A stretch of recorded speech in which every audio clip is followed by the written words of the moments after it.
Good morning and welcome to another edition of Daybreak Africa on KAFTAN Television. My name is Odunayo. Yes, my name is Ikhonede. Welcome once again to Daybreak Africa from our studio in Ondo State, which happens to be the sunshine state of the nation. Yeah, good morning, guys. Good morning. Good morning. Why are you dancing? What happened? What is there to dance about? The Bible said we should rejoice. Rejoice. Yes. That's the Bible. If Paul was in this, I'm very sure if Paul was in this tenure, If I have gone back to... we would have talked about being sober, actually. Honestly. No, it's getting out of hand, actually. It's getting out of hand to a very large extent. No, now, not saying that there are no bits of improvement here, there, and all that. But then it's just that... There are days where you just wish for things to be way better than it is at this particular time. So, definitely. Even though the government keeps saying that, don't worry, we are almost at the... but then, bro, let's be true.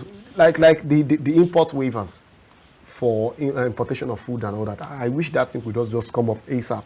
Let's see it happen. Let's see it reflecting in the market. So that if I can even buy a bag of rice at 30,000, 25,000, I'll be very happy. Though I know it's going to still take time for people to begin to bring their foods back into Nigeria, because it's been kind of a long time, 8 years, when they last brought that. And that period, when they saw they could not bring their food over to Nigeria to come sell, they would have looked for other means and all those kind of things. But now, since Nigeria is open, please come in. We need food. I beg, because no, honest, going to the markets alone. I don't even want to be going to the markets because you're it's not kind buying of anything. Stressing. You get here, this one is saying is, I'm like, God, how much I can't come market? How much you did? But that's the truth. You could just go to the market and go crazy. Like, when did this thing become this expensive? When did that one become this expensive? And you never get genuine explanations for it. But whenever we check the statistics, say inflation it's coming down. We are not seeing the results. At least in my community, I'm not seeing any results. I think President Tinubu actually will need to calm down himself and check out some things. Because I think they are giving him wrong statistics to a very large extent. Please. That's my own feeling. I'm not saying they are not trying their best, but that's my own feeling about things like this to a very large extent. But then let's still see. The year is still young. A lot of things could still change. So let's still see. But then we'll be discussing something very important today, actually, which has to do with the youth aspect of Nigeria. Before we get there, let's take the reports of the day. After the reports of the day, we'll come back, continue our discussions on Daybreak Africa. So stay with us over right now. All right, welcome back to the show. If you just joined us, it's still Daybreak Africa, and yes, it's time to go straight into our discussions for today. Today on Daybreak Africa, I'll be looking at a topic that is very vital to the nation's growth, especially at this particular time, as many Nigerians are, trying as much as possible to ensure that there is progress within the country. And that has to do with the involvement of youth in decision-making in Nigeria and the impact it's going to have on our nation's growth. Now, we know that this particular administration has done a lot of things to ensure that the youth are well skilled in order to be able to be part of the decision-making process of the country. We've seen the student loans program, we've seen the youth tracker, and we've seen the fact that some few youths are involved in this government as ministers in different capacities. And we've seen the fact that over the years, we are also seeing youths across places in Nigeria trying to become one or two things, maybe like, let's say, senators, House of Rep members, House of Assembly members across states in Nigeria. But then, do you think this is enough? Do you think the efforts the government is putting in is enough? Do you think the youth still has bigger potentials to involve themselves in Nigeria's decision-making at this particular time to drive the change we need for our very, very developed Nigeria that we all wish for? But then we'll be looking at this holistically today. With us in the studio is a political analyst in the person of Shina Daniels, who is also my friend of the house. Welcome to the show, sir. Welcome to the show. Good morning. It's nice having you, actually. For those that don't actually know, though, Shina Daniels is also involved in student union leadership for some time, and all those on the side levels and all that. So today we're looking at youth involvement in decision-making processes of government in Nigeria. Now, we've seen so far some of the policies being raised by this administration. We've seen so far, not just this administration, even past administrations, Goodluck Jonathan. We've had President Muhammad Buhari of blessed memory to do his own Olusegun Obasanjo, yes, to a degree, and Musa Yar'Adua as well. But then, to a very large extent, how do you see youth involvement in government decision making? Do you think it's enough at this particular time? Do you think it's balanced at this particular time? looking at the terrain of Nigeria, judging for the fact that at least a bulk of our population currently are youths? Well, I still feel we need more youths in the position of power or in governance, because one, as of this moment, the percentage is not too encouraging, but of course, the drive with this administration is trying to, you know, shaping or prepare a template for the youth to become stronger and more ready for future service.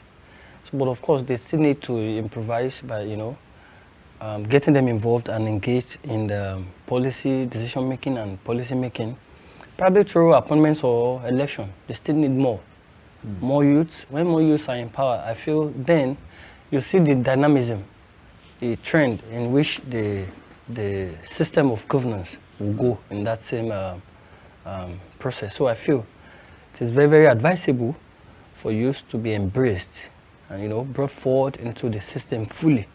Let's talk about the political parties currently. Okay. Do you think they are doing enough? But like involving youths in their political struggle and all that, do you think they are doing enough? Political parties now, are they doing enough? Are they bringing in youth? More youths too. More youth. The only thing the political party or parties rather are in that is getting the youth involved in the process of Electing leaders. yeah, but in the decision making, it's a different story. You begin to see parties bringing their people who have not even worked for these so-called leaders even before the election and all that, bring them on board, you know, for either for appointments or perhaps lord them over the party members that this is who they've decided to even, you know, elect and all that. So the political parties are not really doing well. They should be the only template, the only path for youth to, you know, go through and become whomever they want to be, or perhaps to achieve their aspirations. So, but now, the other way is what we are experiencing in all the political parties in Nigeria. Can you imagine people coming from different political parties to form a coalition? And yet, considering the mandate of that particular party, they are not even, I have not even heard that they listed any of the youths. You don't even hear about youths. Not even in their executives and all that. Can you imagine? So they are not ready. So that is the part of the play the political parties are actually doing in the middle of all this. Why do you think many political parties don't really trust many of the youths with some decision makings and all? It's not as, okay. It's not as if they don't trust youth. They don't have the idea. They are not involved. They don't even have the philosophy to see the future in the youth. They are only blind towards politicking. So that's why you see that the emergence of leaders and leaders who parade in the country, you know, they will always fall short of the, should I say, designed objective that is expected by the country, that is expected for the country, you know, from the people who are expected to even lead us in the right way. So, but as of this moment, I can still attest that President Bola Ahmed Tinubu is actually doing his best. Yes, he's fortunate because, you know, at his age and level, he's still youthful.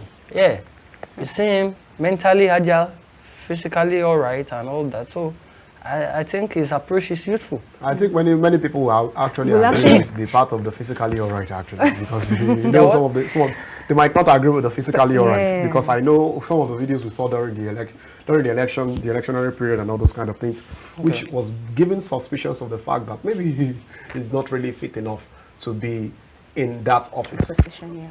Considering the pre-election period and the post-election period, if you are going by the way of evaluation, listening to public view about the president's physical status, you realize you should even expect more deteriorating condition of the president. Yeah, true. But now, nothing of such. He's agile, jumping everywhere, going to travels, you know, performing his executive duties diligently, excellently. And so, now, how do you compare those rumors back there? That was baby, bedwetting, was doing this, was all that. So many stupid stories, drugs lord and all that. Yes, if those stories were true, really, at this particular moment, measuring the time frame and interface, the president's health should be more deteriorating. But now there's nothing of such. Automatically you realize that it's just a public view. People seen from afar, obscurity, and I would say they only observe due to from their emotions. So they can say anything. So looking at the state of the country currently, do you feel like, or from your perspective now, do you think that the youth not participating in like the well-being of the nation is actually affecting us, especially our technology, innovations, education, and other sector? So the youth not fully participating now, do you think is having an effect on the country right now? Yes, I can, because generally youths are the strength, have the strength, yeah. fulcrum for political emancipation, even the nation's strength. The youth. It's just as if you want to move should I say a tricycle or a wheelbarrow or whatsoever, and you now remove the wheel. Pushing the thing forward will be uneasy and going to stress and pain. That's what we are experiencing. But now, if youths are all involved in the decision-making process and all that actively in the system of governance in Nigeria, you will see a lot of development. Let's forget about imperfections now, this time around. Once you see youth, take for instance now, like, I wouldn't want to, let me just say, in the House of Legislative Arm of Governance and the Executive, anytime they don't always agree, that is the way it should be. But now, these days, once you elect a matured man, let's say an aged man, as the head of the legislative arm, dealing with the executive, you always realize that there is always a romance between them. But if we have a youthful person in that area, engaging the executive, there will be a problem. But yet, there will be development. Because there are some things they will never agree with. They will not just agree, because the mindset, the understanding is quite different. The thought, thoughtful level and all, it will be quite different. So that is why it's always the best when we engage youth. Youth will say, take for instance, our parents, while growing up, while we were young, they tried to train us, Yeah, true. When we get to a particular level of, Age, we need liberty. Questions. Yes, we begin to ask questions. Excuse me, why do you think I have to do it like this? Sir, do we think if we do it like this, this and that will not happen? This is the implication of, discussing that with the executive and the legislative arm. There will always be a progress. But for an aged man in the legislative arm dealing with the executive, they may just come and say, excuse me, sir, this is what, the legislative leader will be like, okay, he doesn't have a choice because he's a man. He's a mature. At that age, yeah, you understand. So that's why we begin to have problem of development, genuine development across the country. Genuine development across the country. Yeah. But let me ask this, actually. We've seen many youths in the political space over time. We've seen some as governors, we've seen some as speaker. I remember that during Obasanjo's tenure, there was the Dimeji Bankole was the speaker in Ogun State, and we witnessed many in that line across governance. But let's take a general overview of their performances and all of that. Now, do you think that with their performances, they've given a good, because she asked the question that, is it that they don't trust the youths? Is it that, and you said they don't have the political ideology. When we take a good analysis of what many youths have done so far in this country in governmental spaces, do you think it's something that is kind of extremely excellent, or still of a point where we still need to ask questions on, maybe these people are not yet ready? No. I feel the system only creates that mindset for us to believe that they have involved the youth during those moments, even up to now. The youth are not genuinely involved. Even Bankole, how do you imagine somebody gives you a goat, that, take this goat, and while the goat, probably you're trying to take the goat, but he still has the rope with him. How do you explain that? And so if you want to give somebody a goat, you give 100%. Just leave the goat and the rope. You hand over the rope to the person. Not me telling you I'm giving you a goat and the goat is coming there, I'm still holding the rope. That is what is happening in the system.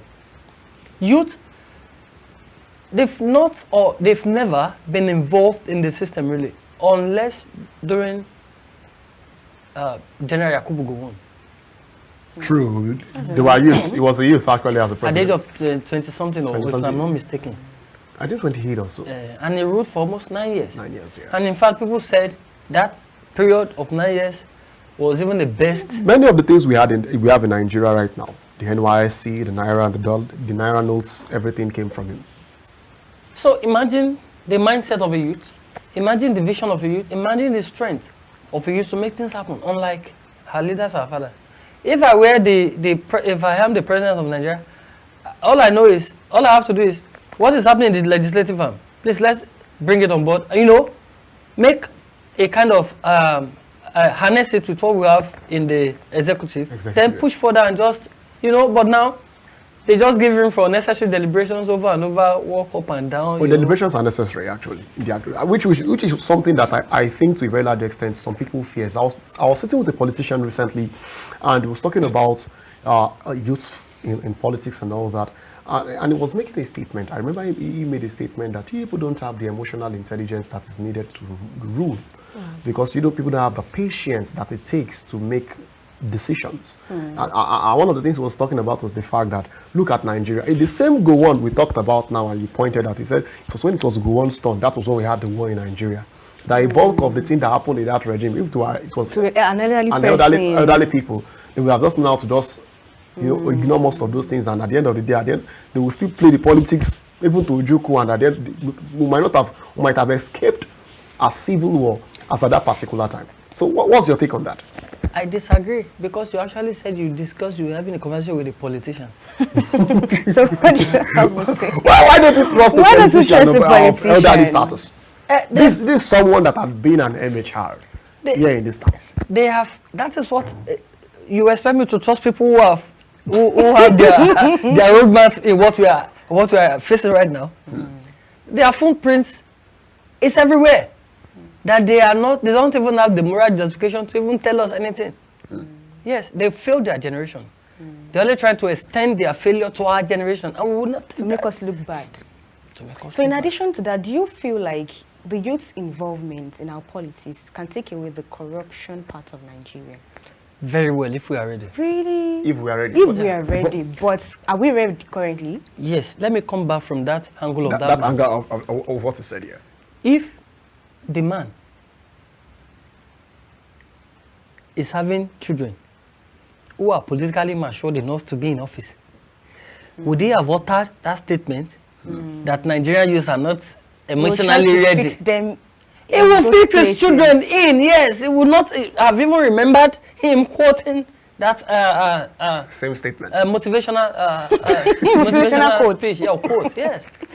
So, but I feel youth, you see, in the middle of all these corruptions and, challenges that are faced with the nation, we still have our youth to be reasonable when you call them to order. Except somebody who is not youthful. If you are youthful, youth have terms. Youth have languages. Languages, yeah, there are ways you communicate with always emotionally connected, Except somebody who is from a very rich background might not even have the same mindset with people who are average youths on the street. Yeah, but the general youths always have the same mentality to fight for freedom. Anything outside freedom, it is zero. It is politicking. Even in the middle of all our policies, freedom. If a policy is not aimed at giving you freedom, there's no development. So, but now, I still feel that when youths are given the opportunity,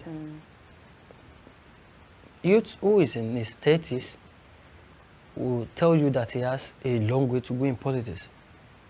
So he might not want to destroy his future with just his first time or chance.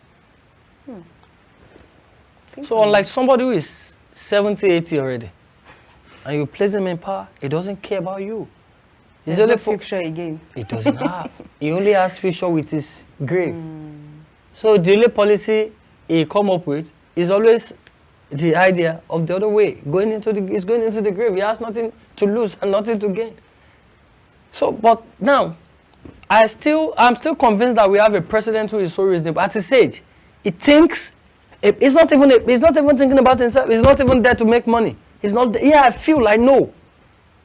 Because the policy he rolls out are engineered towards giving us freedom and good lives. Policies like? So many policies. Take for instance, students' loan. Yeah, It's a loan. I wanted to ask about the student loan. It's a loan, not a grant. Do you know I wanted to ask about the student loan? Oh. I saw videos all through the week. People. Last week especially. And this week too as well. Oh my God. People who received the loan jubilating, rejoicing, and dancing, it's and a I'm like, loan. it's a loan. Excuse me. You're paying back. Yeah, let me come back from this angle. It is a loan, right? Yes. But an avenue was made open for them to outsource that loan, True. right? Yeah, true. Either directly or indirectly. If we are going to be truthful with ourselves, they're having positive. That loan is having positive influence on their lives now, unlike previous administration, when nobody has time for them. Now they are placed on the path towards freedom and development, Which is education. which is that's just it. And if you give somebody education, you know the implication. You are equipping the person's future. You are blessing him with wisdom, knowledge, and all that. You are expanding the person's vision. He knows when to tell you that this is right. He knows when to tell you that no, this is the implication of what you're doing. So Tinubu is really he has made nation in the middle of this nation. Now he's expanding his territory. Now, Sokoto people are jubilating, like I saw on the internet, Sokoto students and all that, so many other students. Imagine they are well tailored now by the policy. They are well tailored to achieve their dreams and all that. Now, look at the strength of the nation. Yes, you see graduates and all that. But majority of this, I am so sure. Now, take for instance, the Southwest Development Committee, Northeast Development Committees, and every other areas and all that. It's aimed towards a general development that is devoid of either sentimental or tribal or whatsoever factors, you know. So we are just there. If somebody is saying that paying a international loan and also working on, you know, building our savings in the external reserves and all that, you know, coming up with economical policies that are, you know, then you know that this person has a vision. Tinubu is, now, between you, myself, and God now, you will understand, Tinubu is quite different from every other person who has ascended that throne for a very long time. Every leader has their uniqueness in the outcome. It is not about uniqueness. It is about the positive impact these policies are aimed towards. We are having freedom now. Imagine how many years have you even witnessed that students were jubilating? Have you ever? Well, No. But now this man is coming from a very different dynamism. That is what we expect now. In fact, the next person who is coming after President Tinubu now must be reasonable. Must be ready to follow because the template has been made for us to see the future ahead. This is the path to follow. Renewed up agenda. No other English, no other grammar. So it's just the path, it's the best, the only way. So Tinubu is actually making But sense. earlier, I mentioned the part of, you said yes, if we are ready as a youth to take up the political responsibility, Yeah. then we can eradicate corruption. Please, I want you to emphasize on that one and explain better. Yeah. How? If we are ready in the sense that we were with the Commissioner for Infrastructure, Lands and Housing recently in Ondo State, Honorable Ayorinde Olawoye Abiola. He said, I guess on my 2-3 occasions with him, I guess he has cautioned and told youth that politicians will come, don't take money from them. You imagine, yeah, somebody like that telling, it means that he knows the implication. Of you taking money from That you. is corruption. So for him as a youth, in fact, we appreciate maybe governor now for even appointing someone like him at his seat, you know, into that capacity. Now he's thinking like a youth. He's telling us the truth. It shows he's ready, he's made. Don't take money, oh. This is the implication. You know, now I feel that youth knows what is right, what is wrong, and what is best for them.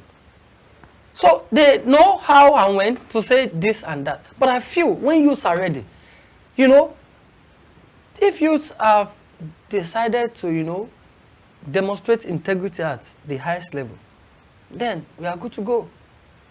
And integrity tells you that when people are not there, just do what is right. Yeah. So if we are commensurate and very ready, I guess we are good to go. So youth can actually make the difference. Youth can actually make the difference.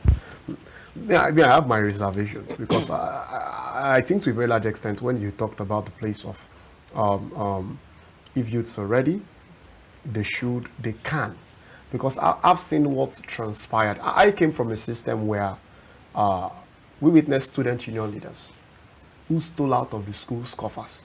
Though we know, one thing that was beautiful there was that the matter casted quick. Like the Nigerian youthful language, we say that the matter cast. Don't cast. Before they left their tenure, the whole thing went out to the open and everybody shouted and said, this money, because I know that youth can demand accountability. But many of the times, most people that we find in the youthful space in politics seems to be the fact that they touch those things too as well. And when you ask them questions, because I've sat with union leaders before, I've been a union leader before, and they'll be like, nothing did here. That's the language. That don't you see how this politician, that politician, that politician, that what the Nigerian people do to them? Which will bring me to the question of mentorship from this current political class. Before we get there, let's take Go Start. And after Go Start, we'll come back to this particular discussion. So please stay with us. We'll be right back. All right, welcome back to the show. If you're joining us, it's still Daybreak Africa. And yes, I hope you enjoyed Go Start. I hope you do something with what you've learned from Go Start.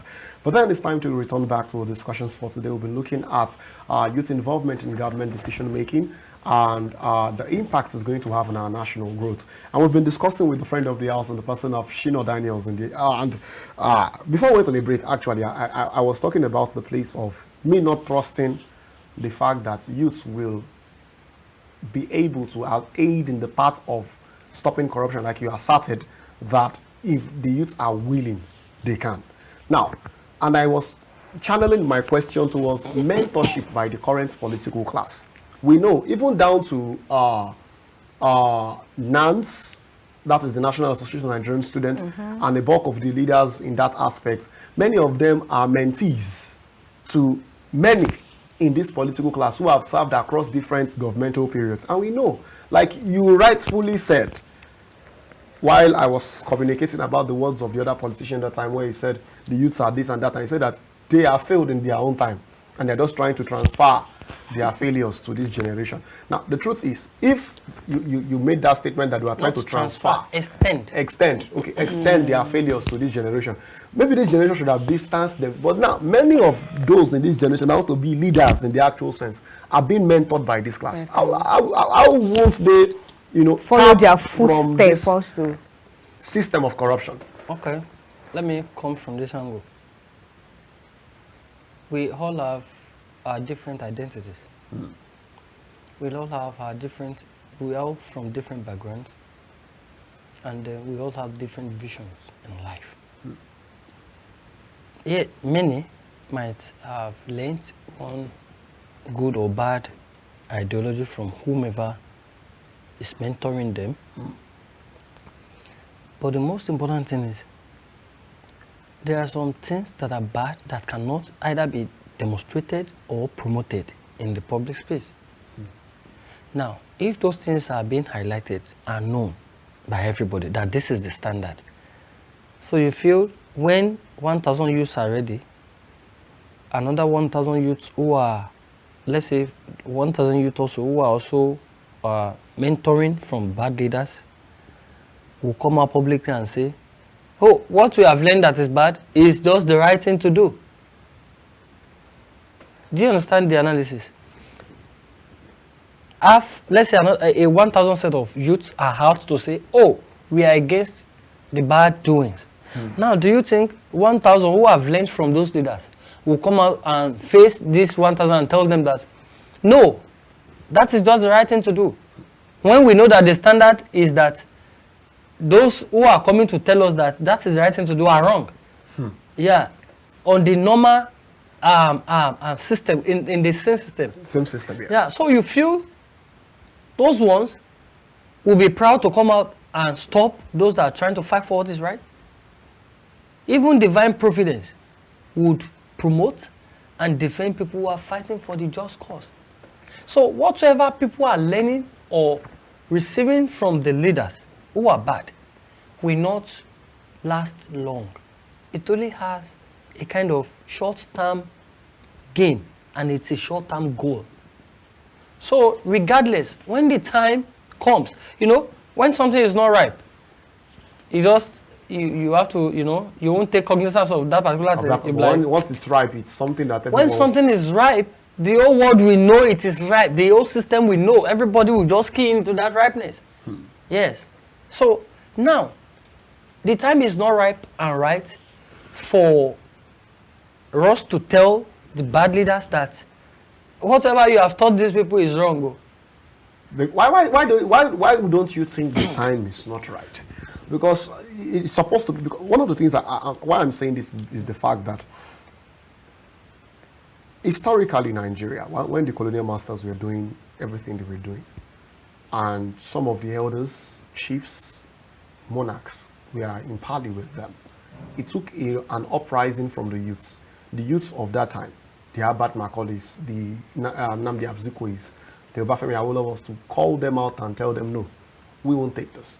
Now, if Nigerian youths are cowering towards these politicians and saying the time is not right for us to tell, when then is the time right?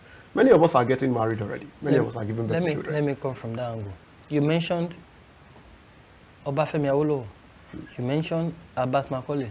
You mentioned Nnamdi Azikiwe. Those ones were leaders already at their tender age. They were in the forefront. They were at the forefront to either promote the interest of this nation or stop it. So they should fight. Those were the ready-made youths. Unlike youths now, who have not even solved their emotional, immediate, or associated challenges. Now, you expect that person to be ready to stand a chance to stop something? It's not possible. Then, for instance, somebody will just call you now, oh, come, bro, let's go stop something in the National Assembly and all that. Are you ready? So it's that same concern goes across all youths in the country. We have been, subjected to a point of no, we don't have a choice. So except we start having strength, backbone that gives us a choice. But as of this moment, we don't have a choice. It's not ripe. When the time is ripe, it will just happen. Things will just unfold itself mysteriously. Just like the answers. Just like that. So, but as of this moment, if anybody is telling you this, I learned, was it this guy, VDM, I learned recently was probably arrested also. Was it VDM or somebody, I don't know. Scott Guller. Yeah, he was trying to, and all that. Now, imagine arresting an activist from this particular angle, somebody else. So you think other youths will be ready? No. Who will bail the cat? That is just the junction we are right now. All right. So let's talk about the social media part of it, because I think everybody on social media is showing that they're into politics one way or the other. One of the fun thing is that I'm even shocked that political matters are still trending on social media more than some programs, like even the said Bibi Nigeria and all that. More people are more. For the last 3 years, it seems the Nigerian youths are more concerned about the political aspect than they're showing interest. All right, but the thing is, aside from showing interest, because we know that if it comes to real life, many of us will not come out bullied to say, oh, I am this. It's just on social media. Everybody, even as much as you have your data, you just speak on social media, post something. But the thing is, aside from just talking and posting on social media, what other ways, or from your perspective, what ways can be implemented to make youth, now I'm speaking about youth, to be more interested in politics of Nigeria? Social media is just the only avenue for youths, or majority of the Nigerians, to express themselves. So, alternatively, except youth plan coup.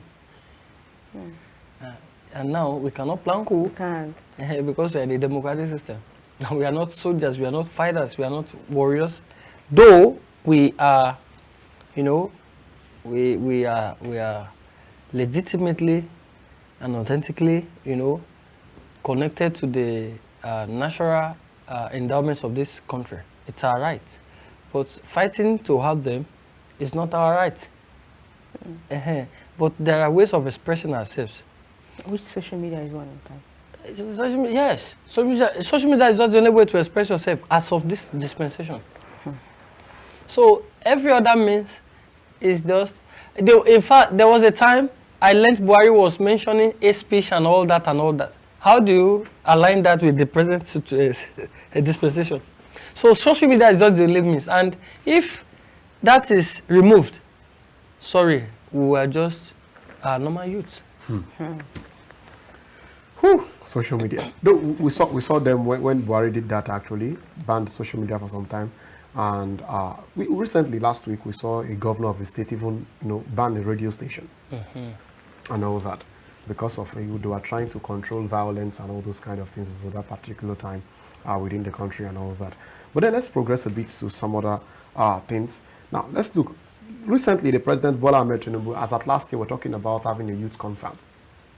Till date, it has not come to fruition. And people are looking at the fact that the youth confab would have made the youths come together across all quarters of the nation, talk about some of the problems of the country, draw out their conclusions and all that, and then submit it to the presidency where they begin to work on it and all that. But so far so good. The youth confab seems to be something that has become more like a mirage, like something that might not see the light of day as we speak in Nigeria. What's your take on this particular move and why it's not really playing out at this particular time? I'm sorry, you've just made the wrong assertion. The youth confab is on. On already? Yes. But we thought it's going to be a very popular program. All that head, everybody's going to go follow it up. It is.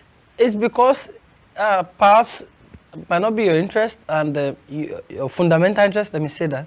Really? Yes, because it's been handled by the Federal Ministry of Youth Development. Yeah. And recently, few months away and weeks, there's this circulation on for people to register for registration. Are you aware? I was aware of the registration, but the fact that the program has not really taken full stage, that is the major problem. Excuse me, sir. You are aware of the registration? Did you register? I registered.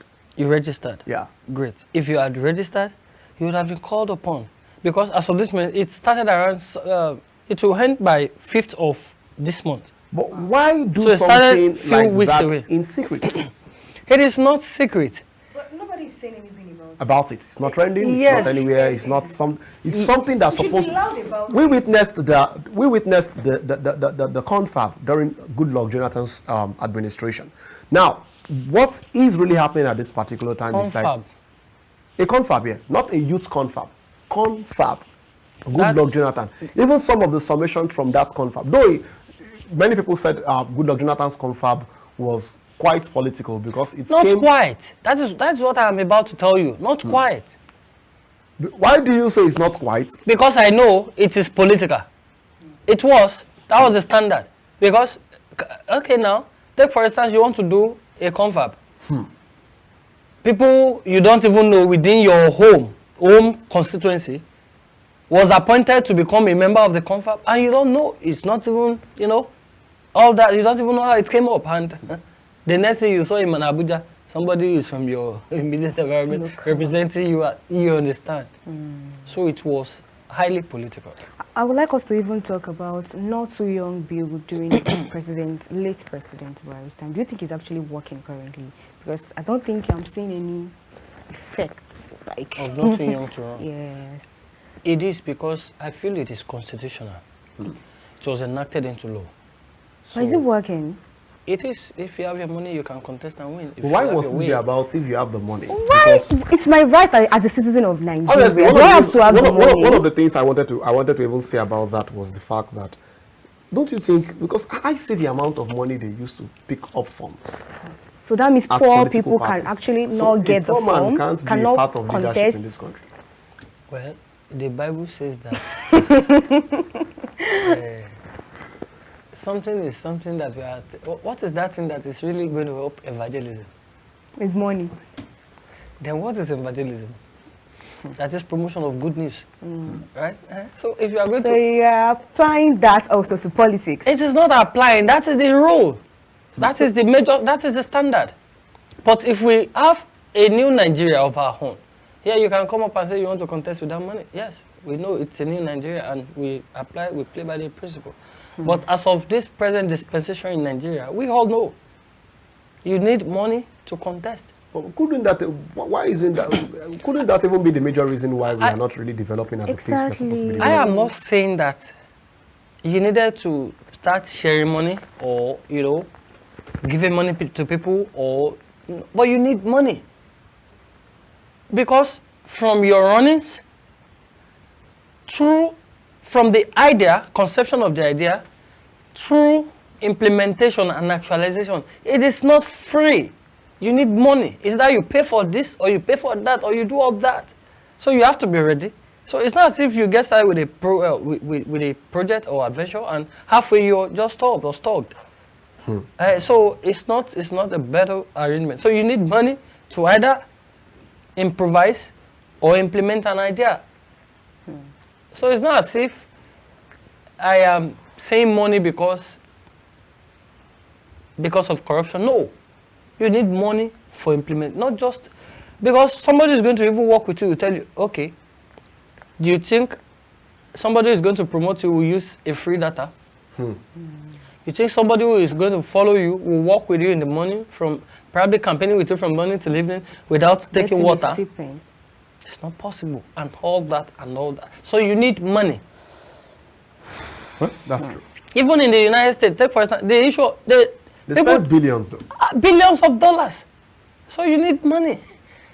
And that money is what currently many youths don't really have. Because Exactly. That's aside from the Odogus and the Odogres, who sometimes have very questionable source of income, majorly people that have legit source of incomes don't really, many don't really have that level. Because we know where you want to spend, how many people, you might be a salary earning 500,000 a month, 1.5, you can't gather 1 billion put that money together to spend on politics. Let me even tell you one truth now. To contest for a councillor, you will spend over 50 million. In your ward, you have to sweat. You need money. So that's the system we have now. So we don't have a choice than to just keep praying and keep, engaging ourselves in solidarity, understanding our languages. All right, let me ask this, because I know you work closely with politicians and all of that, and now, what do you think the youth can do at this time to be more involved in decision making in the country? Because now it's not as if some systems are not there already set, but it's as if accessing the right channels to get to be fully involved in that is kind of very difficult for the Nigerian youth. Now, and though I know for a very fact that many of these top politicians sometimes don't even make some of their decisions on their own, don't make some of those things, sometimes even down to I know ministers in this country that, not even ministers, senators in this country that can't even read through whatever they are taking to the Senate House. Many of the time when the talk starts, they just doze off. Many of the abuse, they're not the one that reads it. Sometimes they have people that write it down for them. But then, how do you think youth can be very involved in this kind of arrangement? Because it seems some doors are open, but access is very difficult. Just like the Minister of Youth, now, the President Honorable Olawande Wisdom. Wisdom, yeah. If Wisdom was in his home, like every other Nigerian youth, far away from politics, Wisdom will not be where he is today. Wisdom happens to be a ward youth leader, from ward youth leader, state youth leader, and from state youth leader, he became a minister of the Federal Republic of Nigeria. Not with money, but just by recommendation and active participation. So the best way to, end that is we need to inform all our Nigerian youth. Get involved with politics. Don't expect your wages as early as that. Don't expect the gain or see yourself in fruition as early as that. No, it requires commitment, time, effort, engagement, all that. So yeah, the most important thing is I will encourage all Nigerian youth to come and participate, join a political forum, join a political path, so that whilst decisions are being making, reference can be made to your antecedents. I'm even of the opinion that the energy that we put in protest, because you won't see old people in protest. It's always youth. I even feel like that energy that we are putting in protest and all of that should be put in politics, and I think we'll see better results from my own perspective. That's just the truth. But some politicians have held majority of the Nigerian youth hostage, either by emotion, either by tribal ideologies, either with. That's why I was trying to ask a way out. Because honestly, not just Nigerian politicians. Let's go back even to the school institutions. I remember growing up, one of the things I liked about university education then, as a secondary school student, was the fact that many of the times, because I lived around universities while growing up. So when they start they're the greatest Nigerian students, great, boo, boo, boo, boo. The next thing you see, the protest all ground, they come out, stand in front of the school gate, demand this, demand that. And lo and behold, I've seen places where they locked out even their VC and made their demands. And the VC had no option but, okay, let's accept whatever they want and all that.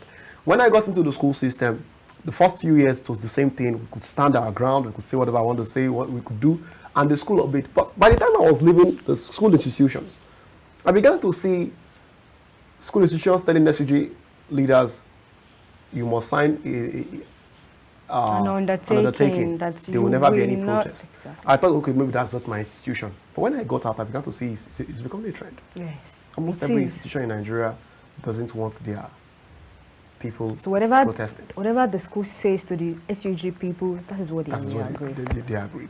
Now, we are now having weaker system of people that can't even go out to protest and make demands properly. Whatever the school gives you, take it. Decline and I want to share this story. When I was in school, I remember they increased our school fees. Then we were like, oh, let's go for protest and all of that. Then I think just like they said we should not protest, that they will talk to the school. Then when they later sent another circular, they removed 1,000 naira. Out of it. Out of the school fees. I think like, institution then. Yes. And they were like, what is going on? We are saying that the school fees is high. And you removed just 1,000 naira. Out of it. Everybody just kept quiet, like, no problem, we're going to pay. We don't have a choice. I sat down with some lecturers some months ago, and they were, relinquishing, reminiscing about their times in school. And talking about the fact that when we were in school, we did this, we did like that. This, yeah. I was like, really? So you guys too are protest leaders too as well. You stood ground. You made sure the school did this, school did that. They talked about how they were even the ones in charge of their school security, all those kind of. I'm like, wow. Then they even talked about historically how even students' union government were going to government houses to even try to mediate so that there won't be civil war in Nigeria. Today, we don't have. So how do we salvage through this kind of system to ensure that at least we have youths that are speaking and speaking right to a point that speaking their own decisions, opinions to fruition and all those kind of things, playing the right politics that these politicians will know that they can't sideline you at this particular time. I will start from you. Yeah, because when you left the institution, according to you, you said it was then so many things started happening. Yeah. Then can I ask you, by evaluation, did you pass your leadership test or you failed? We went out and no, we did raise the things in the actual sense. Yes, if a legacy was not followed after you, automatically something was wrong. Now, you were complaining when you left the school. Just like every other leaders who left the school came back to start complaining. Yes. But I feel that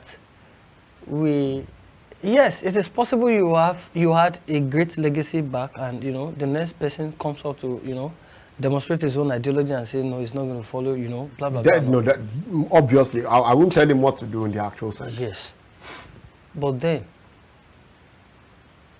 I want to refer to when I was in school some times ago. The issue of school fees, school tuition that I talked about actually gave me a strike back. So we were in school, and naturally, with my informed mindset, it is a very poor thing in my head that there's going to be an increment of any tuition fee in Nigeria. It is not healthy to the hearing. It is not, because one, we don't even have rights to do that as a nation. It is wrong. Nobody is calling the nation to order. So they said maintenance, blah, blah, blah. So it is the poor students who will start paying for maintenance of their institution, government institution. So you see, so then I stood a ground. I expected the same set of people who were having the same issue to come up and support me, you know. But in the process along the line, I was the one alone that was left to face the consequences. Oh my God. People were fighting for. And it cost me for almost 12 years. Wow. Yes. And that is an history. So now, imagine my experience, myself having that experience. So now I'm coming to the secular world and, okay, no, we not go agree, let's do this and that. So you expect somebody like me to be a part of a that team kind like, of setting. again, via my experience. So you figure out that I said that when we are ready. You understand what I'm saying? Now you figure out why I said when we are ready. So I know that as of this moment, nothing is ripe and nothing is right for change. Let's just keep going with this momentum. Subsequently, God always have his way in order to make things happen. It's beyond our strength, it's beyond our mission, it's beyond our mindset or conception. God rules the affair of men.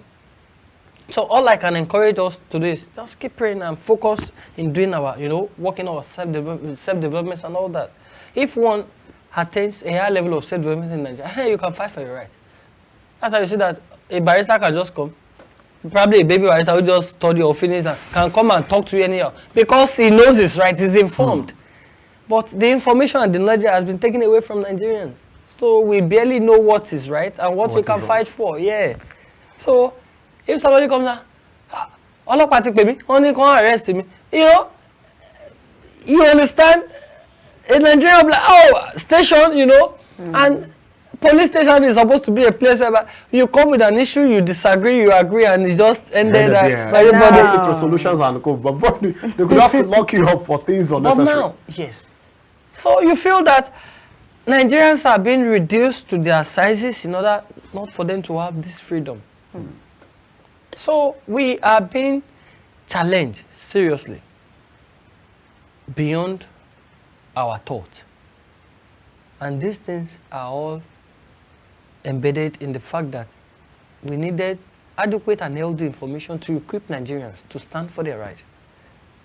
But now Nigeria is struggling with ignominy. People don't know their rights, people don't know what to say, where to say and all that. So they will be fidgeting. They cannot have their own lives, to fight for their life, even defend their own lives. So it's going to take a bit of grace when we have a leader who is youthful and considerate and have the fear of the Lord in his conscience. It's well, actually. Thanks so much, Shina Daniels, for being a part of this. We really appreciate this discussion. But then it's a long way, like Nelson Mandela would write in his book. He would say it's a long walk to freedom. But then let's see how it goes, and let's see what really happens as time goes by in the Nigerian polity. But till then, we'll keep bringing up discussions like this on Daybreak Africa to ensure that Nigerians are aligned to what the times and the chances we are given demands from us. But then let's take sport after sport. We'll come back on Daybreak Africa, we'll say our goodbyes, and then on to the next day. So please stay with us, we'll be right back. Welcome back from that break, and I hope you guys enjoy sports. And our discussion with our guest earlier, that was a fantastic one. A very fantastic discussion. I think that final part got me. Okay. Yeah, he was talking about the fact that he had the same experience in school, and he went out to go contest and to go protest and all those kind of things. And at the end of the day, his people did not back him up. He had to face the consequences alone. It reminded me of this Yoruba adage that says that because they will be saying that go, we are right behind you. Look back first. You won't see. You see why I said it yesterday? I said I like being in the middle sometimes. Yeah. Because rather than being at the forefront or at the back, I would rather be in the middle. So that if not even at the middle, maybe closer to You understand? So that I will know, okay, what's really. If the front is not going well, you know what to do. And If the back is actually not going well, you know what to do. As well. But sometimes, though, it depends. Maybe you should not attack from the middle, but then only a foolish man will attack you from the middle and all that. But then it's just sad. It's just very sad how things are.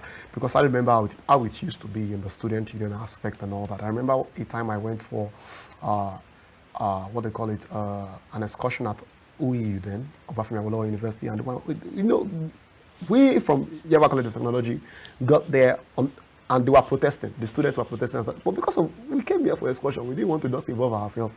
And the next thing they looked at us like, join us. And the next thing they began to use songs to talk to us that when they use, not is the way they use songs to insult you. You just know that. Calm down. So the minute you just came down, we carried placards and began to protest. I don't know. 4 times, but then these days, any small thing you see everybody carry away. It's the same thing with protest. It's the same thing with, you know. I feel like even these days, nobody wants to be involved in protest because of the kind of violence that comes with it. And even parents, they will call you, please, so I'm not saying I'm not paying that school fees, I will pay. I'll pay. Don't involve in protest. But then when I was in school, my parents did something like that. I don't send you to go. How much is the school fees? I'll be paid. But there are some things I can't talk about now because if I talk about it, they might call for my certificate. So let us let it be right now and all that. But then it's something that even if you are not protesting, you should be bold enough to be involved. Be bold enough to be involved. Make bold moves. Speak when necessary. Talk when necessary. Ensure you are part of. Even if it's the legislative. I'm an advocate of youth being strongly in the House of Representatives, being in the Senate and all that, making bold moves, talking towards what the executives are doing. You know, I made a mistake. I did not ask this question because of maybe time constraint. I was like, okay, what about the place of? They were talking about currently the Senate are talking about having more seats for women.